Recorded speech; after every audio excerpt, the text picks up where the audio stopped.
다 함께 기도하심으로 새벽 예배를 하나님 앞에 정중히 드리도록 하겠습니다.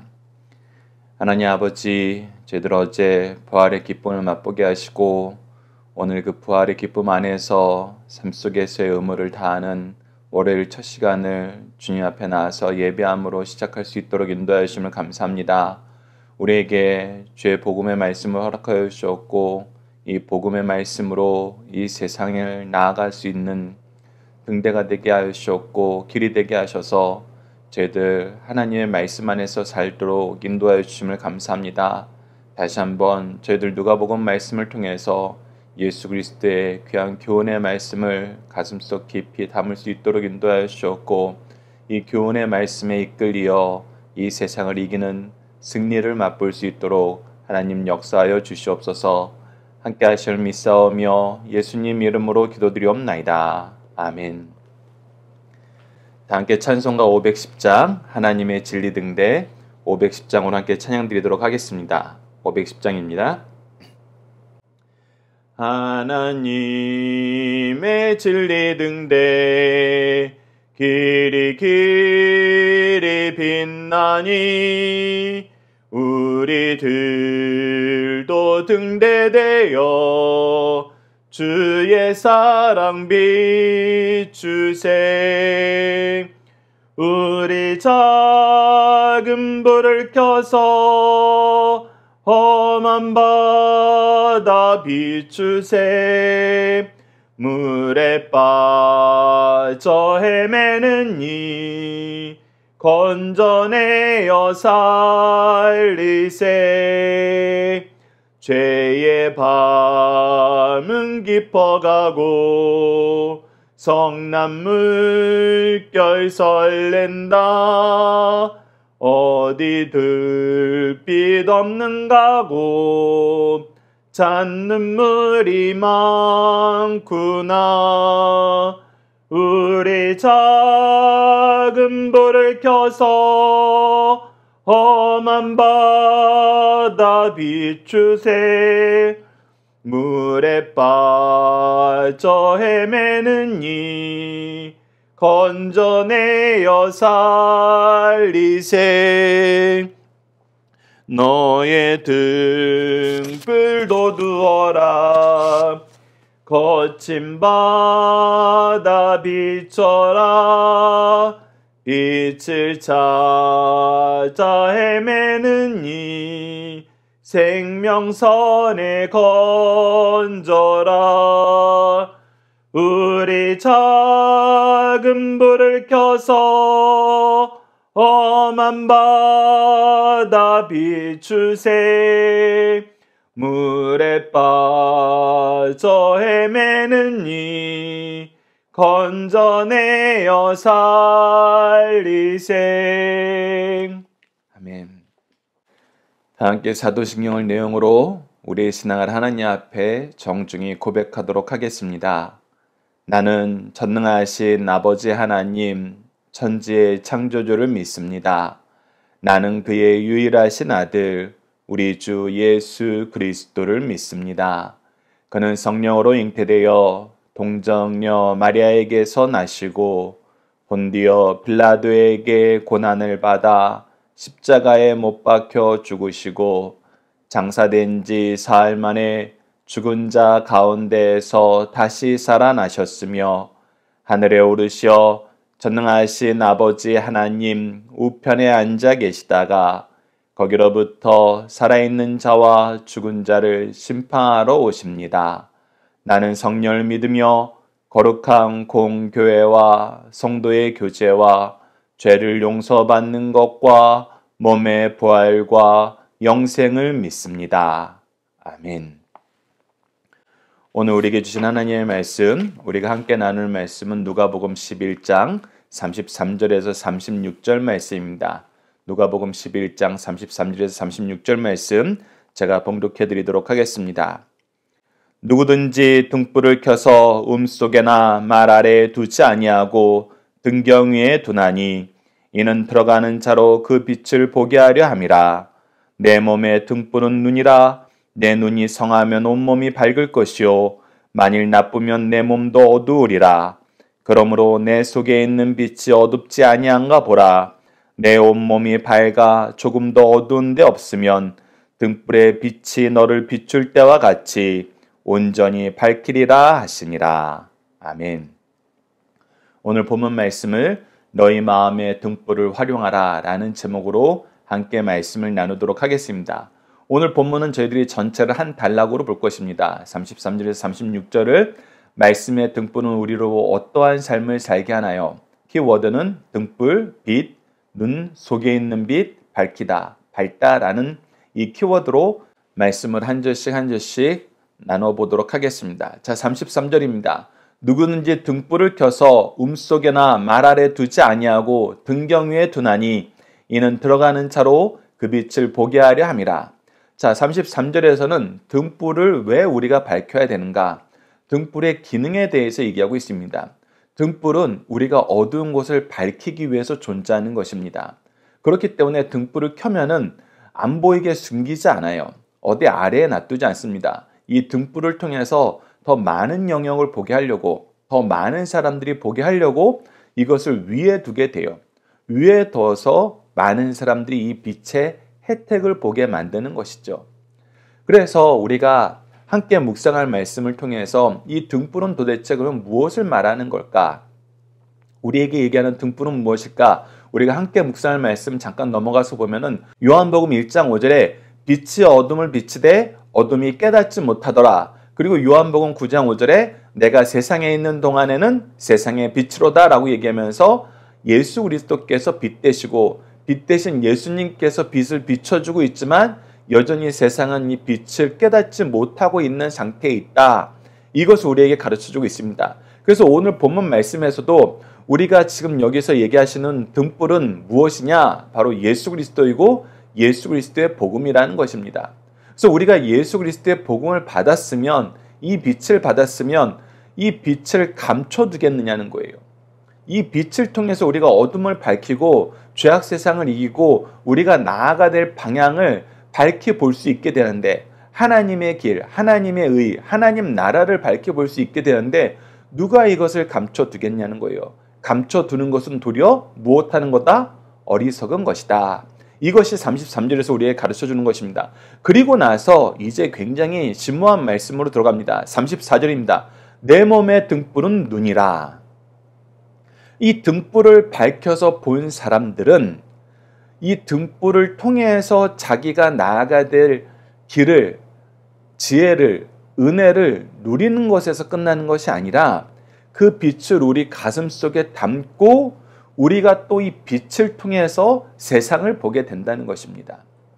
그래서 내 몸의 등불은 눈이라. 내 눈이 성하면 온 몸이 밝을 것이요 만일 나쁘면 내 눈도 어두우리라. 여러분, 이 34절에 대한 해설을 우리 중심사상 이번에 박유일 목사님이 정리해 놓으신 글이 있는데, 이것은 우리가 어떤 관점으로, 어떤 빛으로 이 세상을 보고 이 세상을 분별하냐는 거예요. 즉 33절에서는 빛이 우리에게 비추어 우리가 밝히 볼 수 있게 되었다면은 그 다음부터는 이 빛을 통해서 우리가 세상을 볼 줄 알아야 된다는 것입니다. 그래서 빛을 통하여 세상을 볼 줄 아는 이 내용을 우리 몸의 등불은 눈이라 라는, 이 눈으로 우리가 무엇을 본다 그랬을 때 우리 눈만 보는 것이 아니라 사실 우리의 뇌가 이 눈을 통해서 작용하는 거잖아요. 해석하는 거잖아요. 근데 그 해석을 할 때 예수 그리스도의 빛으로, 하나님의 말씀의 빛으로 해석을 하느냐 아니면 다른 것으로 해석하느냐에 따라서 우리가 무엇을 보느냐의 차이는 굉장히 크다는 것입니다. 박유일 목사님이 중심사상 2번에서 정리해 놓을 때는 이것을 물질에 대한 것으로 여러분들에게 소개를 했습니다. 가장 이해하기 쉽죠.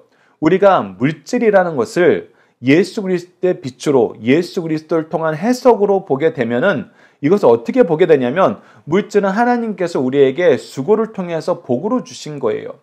그래서 이 수고를 통해서 복을 누리는 것이 당연합니다. 그러면서 동시에 이 물질이 하나님께서 조절해서 주신다는 걸 우리가 알아야 돼요. 그 안에서 우리는 그러면 어떤 생각을 가지게 되냐? 주신 분도 하나님이시오. 이 주신 것을 가지고 쓰는 것은 하나님의 청지기로서의 바른 삶이기 때문에 이 쓸 때도 하나님의 뜻대로 쓴다는 것입니다. 그래서 우리가 주로 성경에서는 어디에 쓰라 그러냐면 구제하는 데 쓰라 그래요. 구제할 때 대상이 누구에게까지 연결이 되느냐? 우리 주위에 어려운 사람도 있지만 우리 주위에 하나님 말씀을 위해서 수고하는 사람들까지도 너희들이 돌보러 한 것이 우리가 레위기와 신명기를 통해서 확인할 수 있는 내용이에요. 그랬을 때에는 주신 분도 하나님이시오, 걷어가시는 분도 하나님이시고 우리는 청지기로서 하나님의 뜻대로 바로 쓰면 됩니다 해서 우리는 물질의 노예가 되는 것이 아니라 물질의 주인이 되어서 하나님의 뜻을 이루는 삶을 살게 되죠. 하지만 우리가 세상적인 눈으로 물질을 보면은 물질에 환장하게 되면서 물질에 끌려다니게 되죠. 우리는 그런 상태를 어떤 상태라고 하냐면 물질에 노예된 상태라고 부릅니다. 그래서 우리가 우리 눈에 건강이 있느냐 없느냐, 우리가 우리 빛으로 하나님이 주신 빛으로 이 세상을 보느냐 안 보느냐에 따라서 우리는 정말 다른 모습으로 살게 되거든요. 여러분, 물질의 주인이 된 모습과 물질의 노예가 되고 물질 때문에 쩔쩔매는 삶을 사는 여러분들의 모습을 스스로 상상해 보세요. 한쪽은 여유와 은혜가 넘치고 감사와 축복이 넘칩니다. 근데 한쪽은 굉장히 치열하게 살면서도 기쁨이 없고 항상 안절부절하게 되죠. 그래서 34절에 얘기하는 것입니다. 내 몸의 등불은 눈이라. 네가 보고 네가 나아가는 모든 방향에 이 빛으로 보지 않으면은 너의 온몸의 상태가 이상해지는 걸 너도 경험할 것이다. 그리고 사람들도 그것을 깨닫게 된다. 그렇기 때문에 너희들이 이 세상을 볼 때는 너희들이 무엇인가를 관찰하고 무엇을 향하여 나아갈 때는 하나님이 주신 빛, 예수 그리스도의 복음의 빛으로 봐라. 그리고 35절을 보면 그러므로 내 속에 있는 빛이 어둡지 아니한가 보라. 내 온몸이 밝아 조금도 어두운 데 없으면 등불이 빛이 너를 비출 때와 같이 온전히 밝히리라 하시니라. 우리는 이 등불을 통해서 우리의 삶을 점검해 봐야 된다는 것입니다. 더 나아가서 우리는 뭘 해야 되느냐? 이 빛으로 세상을 비출 줄 아는 사람이 돼야 되죠. 그래서 예수님은 세상의 빛과 소금이 되어서 나아가라 그러신 겁니다. 자, 이제 이 프로세스를 잘 보세요. 첫 번째, 빛이 우리에게 왔어요. 그래서 우리는 빛으로 인해서 세상을 명확하게 보게 됩니다. 그리고 이 빛을 통해서 우리는 모든 생각과 판단을 하게 돼요. 우리 생각의 기준이 되는 것이죠. 이 생각의 기준이 되는 것이 하나님이 주신 빛이다 라고 했을 때 우리는 그것을 무엇하는 삶이다 라고 그러냐면 하나님과 동행하는 삶을 산다 라고 그래요. 여러분 잘 기억하십시오. 하나님과 동행한다는 삶은 그냥 하나님의 옆에 있는데 우리가 마음대로 하는 삶, 그게 동행이 아니에요. 하나님의 빛이 우리에게 비춰졌을 때 이 빛을 기뻐하면서 이 빛을 기준으로 우리가 세상을 보는 거예요. 이 빛을 통해서 세상을 보는 거, 그것이 우리가 하나님과 동행하는 삶이라는 것입니다. 그런 사람들은 어떤 삶을 사느냐? 세상의 빛을 비추는 삶을 삽니다. 세상의 이 빛을 나누는 삶을 살아요. 여러분 이것을 여러분들 기억해 주시기 바랍니다.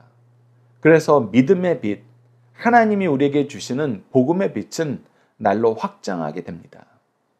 그것을 우리가 함께 묵상할 말씀을 통해서 좀 더 보도록 하겠습니다. 우선 확장하게 된다. 이 내용이 바로 마태복음 5장 16절의 말씀을 통해서 우리가 확인할 수 있는 것입니다. 이와 같이 너희 빛이 사람 앞에 비추게 하여 그들로 너희 착한 행실을 보고 하늘에 계신 너희 아버지께 영광을 돌리게 하라. 특히 앞서 중심사상 2번을 미리 소개해드리면서 우리가 하나님의 빛으로 물질을 보게 되면 주시는 분도 하나님이시오, 걷어가는 분도 하나님이시오. 우리는 하나님이 주신 것을 바르게 쓰는 청지기로서 이 빛을 바르게 사용해야 된다. 이 물질을 바르게 사용해야 한다. 그러면 당연히 어디로 가요? 어려운 사람 돕는 데로 가요. 그래서 이 빛으로 우리가 우리 삶을 조명하고 이 세상을 조명하면은 하나님의 뜻을 이룰 수밖에 없고 하나님의 뜻은 항상 선을 이루고 어려운 사람을 돕는 사랑의 열매로 나타나게 됩니다. 그래서 당연히 착한 행실로 연결이 되는 거예요. 그러면 사람들이 물어보는 거예요. 당신은 어떻게 이렇게 살 수 있습니까? 우리가 뭔가 더 많이 가져서 뭔가 특별해서 그런 게 아니라 하나님의 빛으로 세상을 살다 보니까 똑같이 어렵고 똑같이 힘든데도 삶의 질이 다른 거예요. 삶의 내용이 달라지는 거예요. 그리고 실제로 우리에게 계속 나타나는 거예요. 하나님의 도우심이, 하나님의 채우심이. 왜? 주시는 분이 하나님이신데 하나님의 뜻대로 쓰면 더 주시거든요. 그래서 신비로 와서 물어보는 겁니다. 당신들은 어떻게 그렇게 사십니까? 일이 어떻게 가능했습니까? 우리가 할 수 있는 대답은 하나죠. 하나님이 하셨습니다. 하나님이 하셨습니다. 그렇기 때문에 우리의 증언을 통해서 우리가 그들에게 전달해주는 빛을 통해서 그들도 하나님께 영광을 돌리는 것입니다. 그러면서 우리가 주의해야 될 부분을 고린도전서 3장 18절 후반절을 통해서 확인하도록 하겠습니다. 자, 고린도전서 3장 18절 후반절에 이렇게 기록되어 있습니다. 너희 중에 누구든지 이 세상에서 지혜 있는 줄로 생각하거든 어리석은 자가 되라. 그리하여야 지혜로운 자가 되리라. 자, 우리가 세상의 빛을 비추게 되면은 우리가 하나님의 말씀의 빛을 비추는 거잖아요. 그래서 우리가 지혜로운 자가 된 것 같아요. 그런데 실제로 지혜로워졌으면은 우리가 지혜로운 척 할 수가 없습니다. 왜? 이 지혜가 내 것이 아니거든요. 하나님의 은혜거든요. 그래서 우리가 계속해서 강조하는 것이지만 은혜는 하나님께서 값없이 주신 것이에요. 우리에게 거저 주었어요. 우리가 거저 받아서 거저 누리고 있는 거예요. 그래서 이것을 우리 거라고 자랑할 수가 없어요. 그래서 우리가 나는 정도는 지혜롭지 너희들이 무엇인가 할 때는 내 말을 따라야지 이런 얘기 못해요. 할 수가 없어요. 너무나 부끄럽거든요. 그 얘기를 하는 내가. 왜? 자세히 살펴보면은 지금 나를 통해서 이 빛을 받는 사람이 모든 면에서 나보다 뛰어난 것을 우리가 발견하게 됩니다. 저 같은 경우가 그래요. 저한테 기도 부탁하러 오신 분들 만나보고 그분들에게 제가 말씀으로 조언을 듣고 싶어서 왔다 그래서 설명을 해드리면은 이분들이 저보다 훨씬 더 능력 있고 훨씬 더 지혜롭게 사신 분들이에요. 그런데 단지 하나님께서 저에게 말씀의 은혜를 좀 주신 거예요. 이 주신 것도 주신 이유도 정말 신비해요. 제가 미리 준비하고 그들을 맞이한 게 아니에요. 그들을 주기 위해서 하나님이 저를 쓰신 거예요. 그래서 저에게 최근에 주셨던 말씀이 그분에게 딱 적합한 말씀이 되는 경우가 굉장히 많아요. 아니 대부분이에요. 다예요. 그래서 그들은 저를 통해서 참 위로를 얻었다, 지혜의 말씀을 깨달았다 그러지만 아니에요. 제가 한 게 아니에요. 하나님이 저를 통해서 주신 것뿐이에요. 그래서 자랑할 수가 없어요. 하지만 세상 지혜는 자랑하게 돼요. 세상 지혜는 정말 그들의 독특한 경험과 독특한 독창성이 있어요. 그런데 중요한 거는 그 세상 지혜가 사람들을 올바른 길로, 사람들을 살리는 곳으로 인도하지 못하더란 거예요. 신비감은 있어요. 놀라움은 있어요. 그런데 그것이 나에게 딱 맞진 않아요. 그래서 하나님의 지혜에 있어서는 우리가 지혜로운 줄로 생각하게 되면은 하나님의 지혜를 우리가 전할 방법이 없어요. 하지만 세상 것으로는 지혜로운 줄 생각하는 게 가능해요. 그런데 그것으로는 우리가 하나님의 지혜를 전달하지 못해요. 여러분 이 신비를 깨달으셔야 됩니다. 이 안에서 굉장히 중요한 거는 겸손이란 거예요. 겸손. 그래서 사도 바울은 우리에게 미리 얘기하는 겁니다. 특히 세상적으로 많이 가졌다라는 이 고린도 교회에 많은 은사가 있다라는 이 고린도 성도들에게 얘기하는 거예요. 어리석은 자가 되라. 그리하면 지혜로운 자가 되리라. 세상 것에서 어리석은 자가 되라. 그리고 하나님 앞에 부족함을 고백해라. 그러면은 하나님께서 너희를 지혜롭게 하신다. 근데 지혜로운 자가 됐을 때 여전히 우리의 태도는 우리는 한 게 없다. 부끄럽다. 오히려 나를 써주신 것이 감사하다. 그래서 계속해서 자기 자랑이 나타나지 않고 겸손과 감사만 나타난다는 것입니다. 이것이 우리가 누군가에게 그리스도의 복음을 전할 때 굉장히 중요한 삶의 태도입니다. 여러분도 이 내용을 기억하시면서 빛으로 살 때 우리가 그 내용도 중요하지만 그것을 전달할 때에도 하나님의 지도를 받고 올바른 방법으로 전달해야 된다는 거 우리가 잘 기억했으면 합니다. 자, 중심사상 하나씩 보도록 하겠습니다. 그리스도의 복음이 사람의 영혼 속에 전달될 때 그것은 마치 하나님께서 밝혀주시는 등불과 같다는 것입니다. 사람들은 이 등불을 통해 자신들의 길을 바르게 가며 더 나아가 이 빛을 보다 더 높이 들어 많은 사람들이 이 빛을 통해서 하나님께 나아갈 수 있도록 길을 제시하게 됩니다. 이러한 사명을 받은 그리스도인들은 어두운 세상에서 숨길 수 없는 존재가 됩니다.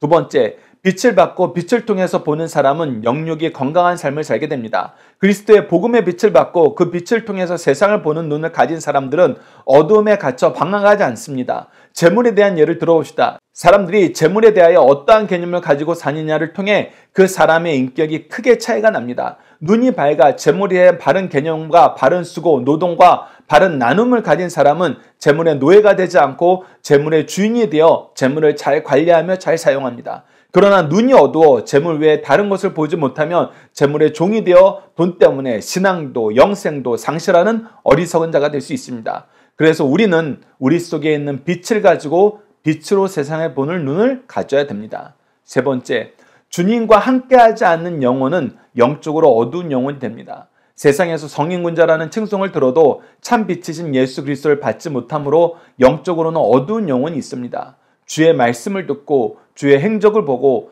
예수님을 구주로 영접하지 않는 마음은 도덕적으로 성인이라는 말을 듣고 이웃들에게도 법이 없이도 살 사람이라는 칭찬을 들어도 영적으로는 깨끗하지 못합니다.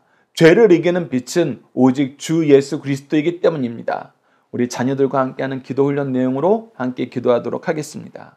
우리에게 참빛이 되시고 복음의 빛으로 인도하여 주시는 하나님, 흑암의 권세에 갇혀 영적인 소경으로 살던 우리를 부르시고 그리스도의 은혜로 눈을 뜨게 하시고 복음의 빛으로 살게 하여 주심을 감사합니다. 복음의 빛을 우리에게 주신 이유는 이 빛으로 죄악을 이기고 이 빛을 많은 사람들에게 나누게 하신 것인데, 이 빛을 나누지 못하고 빛으로 살기보다는 다시 영적 소경이 된 삶으로 돌아감을 용서해 주소서. 복음의 빛에 머물면서 영적인 건강을 유지하도록 인도하여 주소서. 더욱 강건하여진 영성을 가지고 이 놀라운 생명의 빛을, 기쁨의 빛을, 능력의 빛을 우리 자녀와 제자들, 이웃과 온 세상에 비추는 삶을 살도록 도와주소서. 예수님 이름으로 기도드립니다. 아멘. 주기도문으로 예배를 마치도록 하겠습니다. 하늘에 계신 우리 아버지, 아버지의 이름을 거룩하게 하시며 아버지의 나라가 오게 하시며 아버지의 뜻이 하늘에서와 같이 땅에서도 이루어지게 하소서. 오늘 우리에게 일용할 양식을 주시고 우리가 우리에게 잘못한 사람을 용서하여 준 것 같이 우리 죄를 용서하여 주시고 우리를 시험에 빠지지 않게 하시고 악에서 구하소서. 나라와 권능과 영광이 영원히 아버지의 것입니다. 아멘. 각자 기도하는 시간 갖도록 하겠습니다.